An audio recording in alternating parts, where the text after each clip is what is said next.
साईं बाबा से अधिक दयालु और हितैषी दूसरा इस संसार में कौन हो सकता है। उनकी तुलना समानता, समस्त इच्छाओं को पूर्ण करने वाली चिंतामणि या कामधेनु से भी नहीं हो सकती। जिस अमूल्य निधि की उपलब्धि हमें सद्गुरु से होती है, वह कल्पना से भी परे है। ब्रह्मज्ञान प्राप्ति की इच्छा से आए हुए एक धनाढ्य व्यक्ति को श्री साईं बाबा ने किस प्रकार उपदेश किया, उसे अब श्रवण करें। एक धनी व्यक्ति, दुर्भाग्य से मूल ग्रंथ में उसका नाम और परिचय नहीं दिया गया है, अपने जीवन में सब प्रकार से संपन्न था।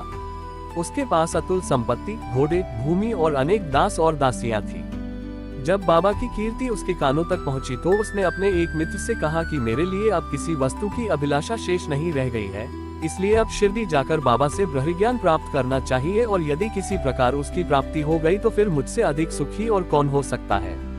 उनके मित्र ने उन्हें समझाया कि ब्रह्मज्ञान की प्राप्ति सहज नहीं है, विशेषकर तुम जैसे मोहग्रस्त को, जो सदैव स्त्री, संतान और द्रव्योपार्जन में ही फंसा रहता है।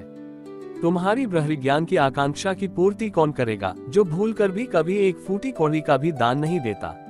अपने मित्र के परामर्श की उपेक्षा कर वे आने जाने के लिए एक तांगा लेकर शिरडी आए और सीधे मस्जिद पहुंचे।